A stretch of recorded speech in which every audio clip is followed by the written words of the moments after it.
Welcome to Big Business This Week. I'm JD Durkin here on the trading floor of the New York Stock Exchange. It has been a busy one here on Wall Street, to say the least. 4 of the 7 Magnificent 7 companies reporting quarterly earnings in the last few days. No shortage of storylines to go through with our guest, Gil Luria, head of technology research at D.A. Davidson. Gil, nice to have you here. Thanks for having me. So let's kind of do, before we kind of dive into the Apples and the Amazons and Microsofts, let's kind of take a big 30,000-foot view. Your take on earnings season more broadly. Of course, we know that uncertainty is the name of the game, the theme of the moment. What are you tracking as we hear from these companies currently, Gil? So we mostly are looking for how far in the future these companies are willing to go for their outlook and their guidance. And what we've gotten so far is that the situation is not deteriorated yet.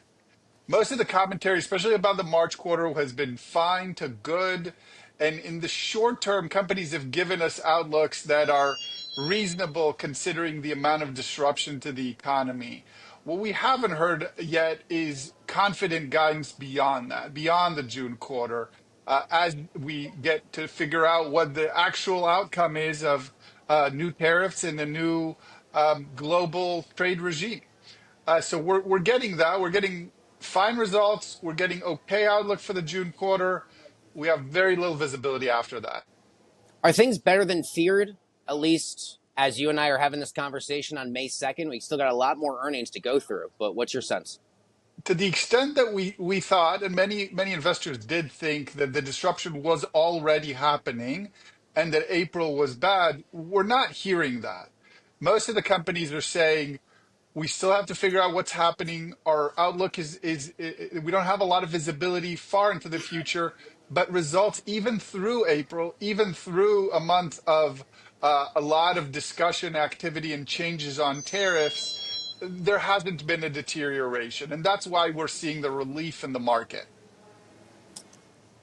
We are, as you and I are having this conversation, at least the broader S&P is back above the 50-day moving average. We're not quite yet at the 200-day moving average, but of course we do have the broader market reaching so-called death cross territory where that short-term moving average moves underneath on the technicals. Do you have a sense that at least Wall Street has learned to digest the unexpected? In other words, that the tariff uncertainty is at least somewhat baked in and we're kind of past those pretty crazy sessions we had earlier last month?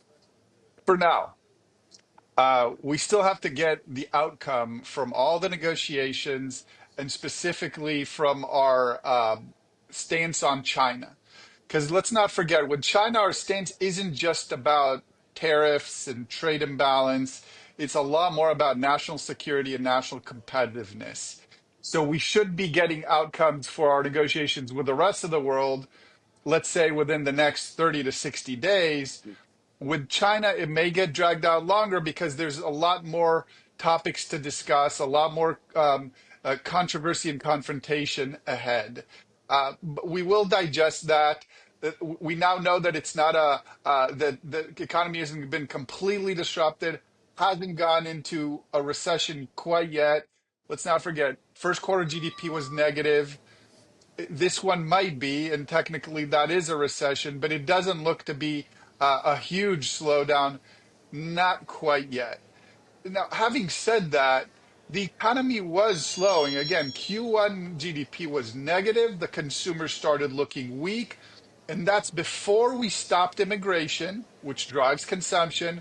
It's before we laid off employees in the federal government, before we cut off all those federal related programs.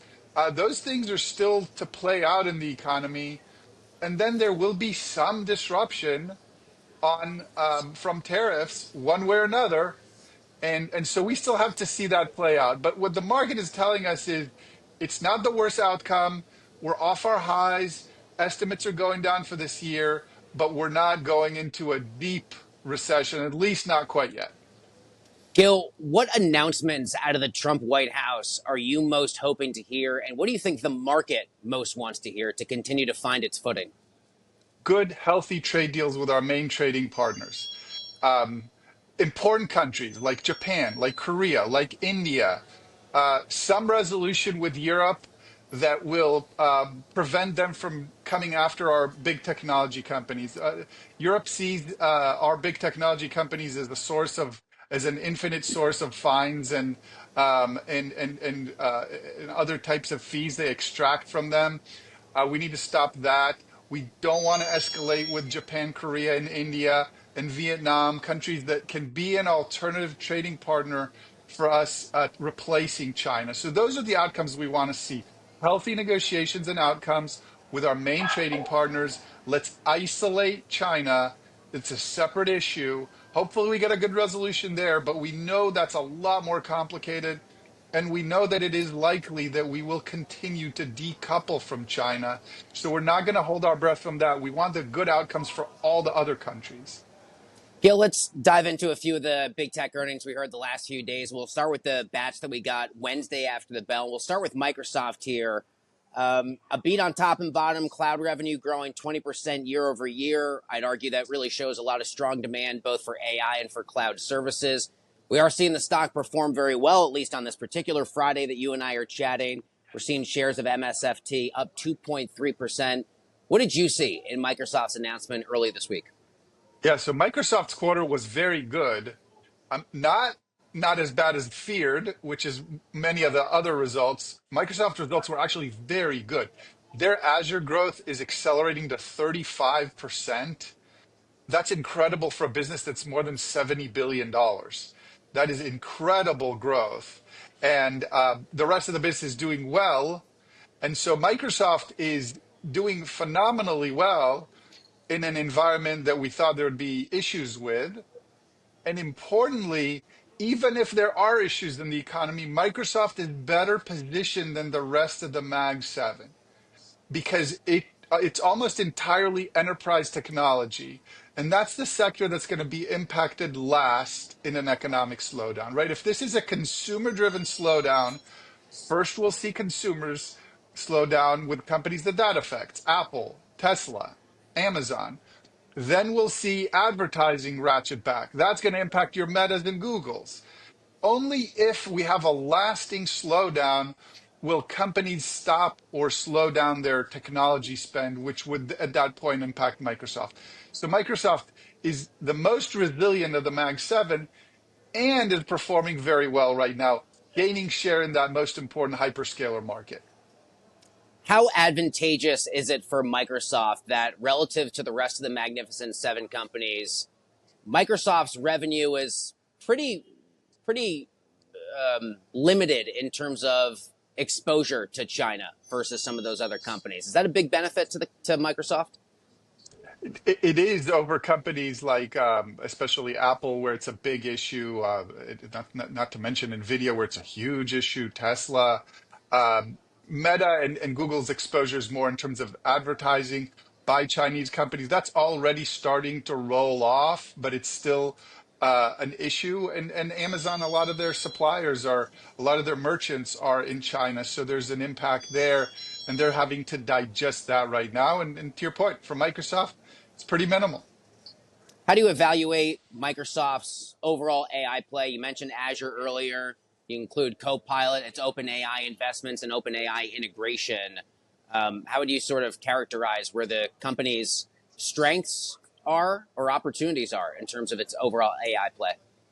Yeah, so Microsoft took the very big early lead. Let's not forget they were an investor in OpenAI. So when ChatGPT came out late 2022, Microsoft was ready to immediately commercialize all those products, introduce it into Azure, into GitHub, and into the rest of their product set, and took a big lead. Now, at some point, Amazon and Google, who are also very strong in AI, caught up. At some point last year, they caught up, and it became more of a three-horse race in terms of providing AI capabilities. But what's happened since is Microsoft didn't sit on its laurels, and they've adapted their rollout strategy in a way that is much more efficient. And what I mean by that is instead of just being in this crazy data center build out race, they figured out how to get leverage on their data centers by leasing some capacity and then having some capacity flow over to companies like Oracle or CoreWeave in order to be able to provide as much of the demand as possible without having to continue to stretch their capex. So they've now extended their lead again from Amazon and Google, who are still relying mostly on their own data center build out. So Microsoft is now back in the lead in AI. That was very evident from these results, where AI drove about half of their growth, but the rest of their growth was strong too, at probably as strong as AWS. Their growth in AI was even stronger. Let's talk about Meta, the other big name from Wednesday after the bell. Investors, at least 2 days later, Gil, clearly really liked what they saw in the numbers there. The stock's currently up more than 4%, a beat on top and bottom, strong digital ad spend. The company's AI powered advertising target that was cited as a key advantage over smaller rivals. But to me, and I think a lot of others, the big story, increased capex spend, capital expenditure spending for these companies. That was what was going to be front and center in this era of volatility. And it really seemed as if Meta doubling down, saying, hey, not only are we going to continue capex spend, we're actually going to surpass those expectations a bit. What are your top takeaways from what we heard from Mark Zuckerberg and co this week? So first of all, the strength of their ad results was very encouraging. Again, we thought that advertising spend would start scaling back, and it did not. Their growth is still in the high teens, which is incredible and means they're gaining share from really everybody else, which gave Mr. Zuckerberg the license to continue to escalate the capex build out.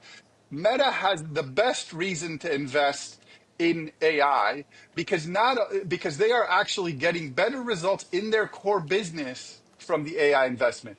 The better they get at AI, the more ads they sell, the higher price they can charge for those ads. That's what's driving the growth. That gives them the license to escalate capex. That's not the same for Microsoft, Amazon, Google, that just turn around and rent out GPU capacity. They really need to see demand from their customers continue. And they most importantly need to see their customers actually generating good results from that AI investment. So that's why you're seeing more tempered growth from Microsoft and Amazon, especially, but even from Google, they just maintain their CapEx guidance, where a company like Meta is continuing to escalate because they feel like that's driving their core business. And that's gives them license, as long as they're growing this fast, to keep doing that. The company touted 350 million monthly active users for its Threads platform alone. How important are daily active users in terms of an overall metric for any of their properties, Instagram, Facebook, Threads, etc., when you look at how well a company like Meta has done quarter over quarter? So it's important for them to be able to capture the different types of social media consumption, right? They're very well integrated. You know, your experience in Instagram and Facebook, and increasingly in WhatsApp and Threads, is integrated. They push you into each of those platforms, and they capture all the usage from those platforms. They are able to sell advertising across those platforms. So that is a type of consumption, right? The ex Twitter type of consumption that they want to increase, while they get you also to watch videos through Instagram Reels, or if you're watching videos in Facebook, and if you're communicating with WhatsApp. So it's important for them to have a balanced usage across those, so they can maximize your usage, so they can sell you more ads, which is ultimately the goal. Even in Meta's case, where they have almost all the users already, right? Almost everybody that has a phone has one of those accounts, but they still want you to use it across more of the platforms, because then it's more of the free time that you're using on their platforms, which means they can sell more ads. What will you look for in terms of the current strength of the digital advertising landscape that makes you think there is reason to believe we are starting to see that pullback? So yeah, we're gonna have to follow this very closely, because again, nothing's happened yet. If the Mm-hmm. consumer just sentiment is slowed down, spending hasn't slowed down, so advertising isn't slowing down. If and when we see unemployment go higher, consumption go lower, the pullback in advertising will be swift. And we really have to pay attention for that. So the early warning system for Meta and Google will be unemployment and consumption. They sell so much of our ads. They sell almost all of our digital ads, and they sell most of our ads. And so any slowdown in advertising is going to affect those two companies, and that's going to start with higher unemployment, lower consumption. Let's shift gears and talk about two of the names we got yesterday. We'll start with Apple. Of course, one of the big questions is to what degree would we see tariffs impact the company for the quarter, given that it does have pretty extraordinary revenue exposure to China and India and a few of these countries, obviously caught in the tariff tit for tat between Washington and those countries. Um, what do you make of the information we got from the company? I know there was some disappointment on services that seemed to stand out after the bell yesterday. Yeah, so not as bad as feared. Apple's in the category of it could have been a lot worse. Hmm. The disruption for them is the greatest. Again, of all the, let's put Tesla to the side. The disruption for them is the greatest because changes in consumer behavior are an issue, changes with our relationship with China are an issue, changes in the supply chain are an issue. They've navigated those well, though. So far, they navigated those well.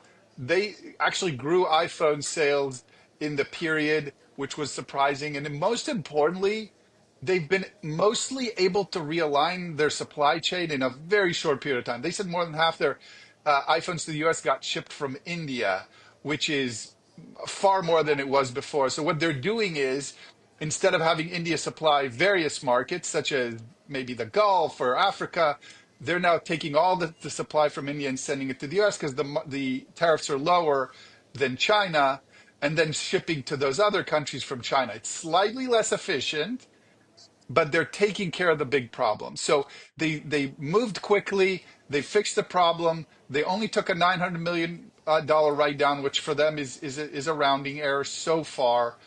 But again, they only gave us 1/4 visibility.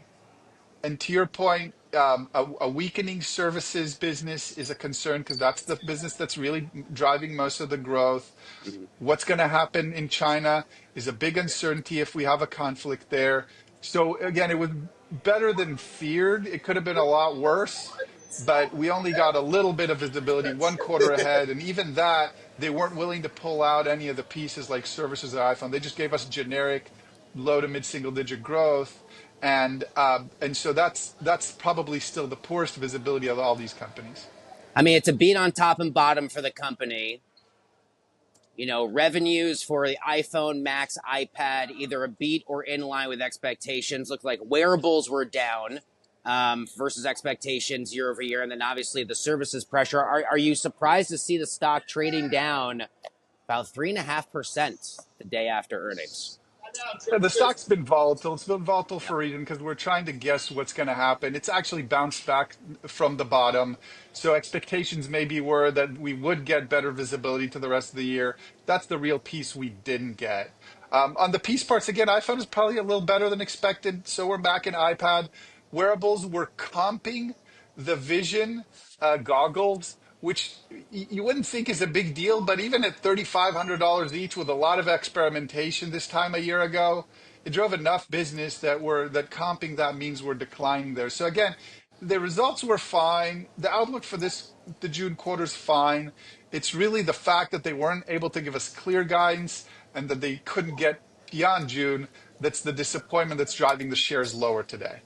Are you a fan, by the way, of Apple services? Like, I'm a big fan of Apple TV. I'm a big fan of Severance. I mean, I know, they've got some of these kind of instant cult classics that people really like. I know it's not profitable for the company, and you lose a lot of money if you're doing that. But I think there's a sense that people say, hey, all things considered, at least as you're out there duking it out in the streaming space with no shortage of competition, Apple TV Plus has done pretty well. Gil, are you a fan?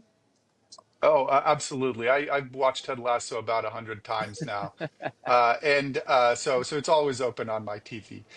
The key here is Apple is so entrenched in our lives that we know that 3 to 5 years from now, we're still going to be buying new Apple devices.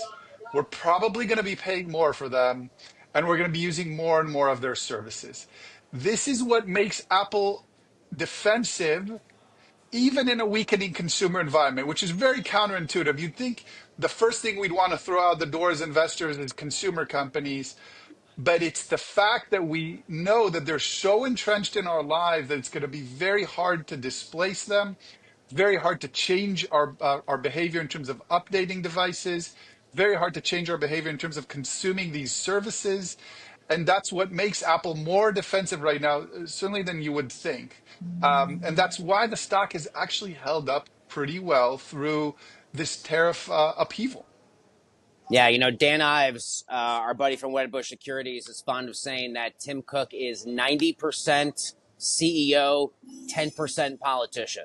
And if there's anyone who kind of probably knows how to play the game with Washington, more specifically the Trump administration, you'd imagine it's Tim Cook. Gil, we're almost out of time, but I do want to get your take on the numbers we got out of Amazon, comparable to Apple.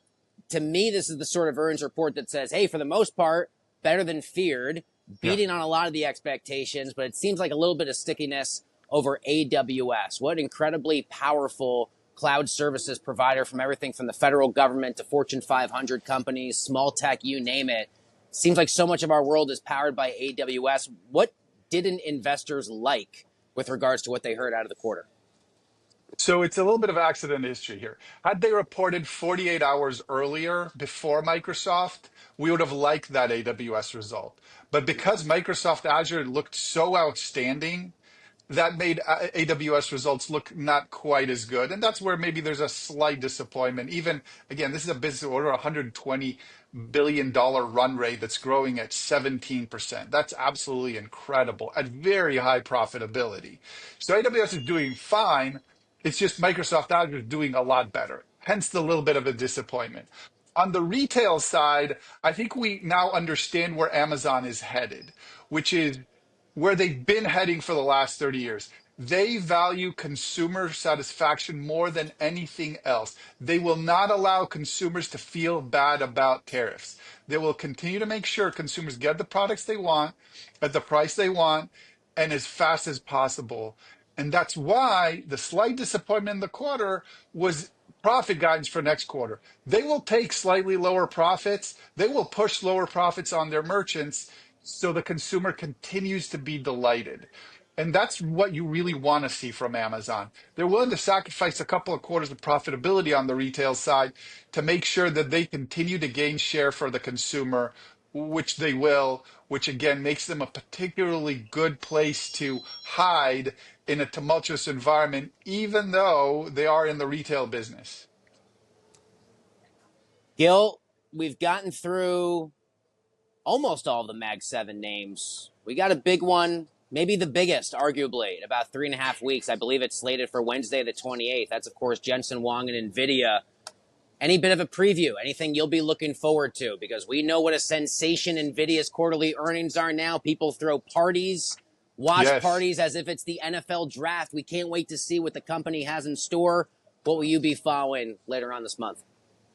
So it's a tale of let's call it three segments, right? You have their big customers. And we talked about how Meta is continuing to buy more and more and more. We talked about the fact that Microsoft, Amazon, Google reiterated their capex guidance, which is going to be higher than last year. So that half of Nvidia's business is great, and it can support the growth. The other half is the bigger question. They sell somewhere between 20 and 40% of their product ends up either in China or with Chinese companies. The US government is actively trying to reduce that. We don't know how much they're going to reduce it, but we know that Nvidia had to write down 5.5 billion worth of chips that they couldn't sell to China. That's at least 15 billion of revenue. So we know that that part of the business is troubled. And then we found out with CoreWeave's IPO that there's a whole cohort of customers, probably 10% of NVIDIA's revenue, that has to borrow at 10 to 14% to buy their equipment. So issue junky junk bonds in order to buy GPUs. In a tough economic environment, junky junk bonds are not available. So those are the segments we worry about. We worry about China. We worry about the junky junk bonds. The half of the business that's going to Microsoft, Amazon, Google, Zuckerberg, Elon Musk, Sam Altman, that part's doing great. Gil, I'm always fond of saying to great guests that I know it's a great conversation when I could sit here and do this all day with you. And I really could. Like, I could cook with you for hours about these topics. You're absolutely one of my favorite guests on the street. Unfortunately, my friend, that's all the time we have for Big Business this week. I hope you'll consider coming back, especially around those Nvidia earnings, man, because you get cooking, and I'm a huge fan of everything you bring to the table. My special thanks to Gil Luria, Head of Technology Research at DA Davidson. Gil, thank you as always. Thank you.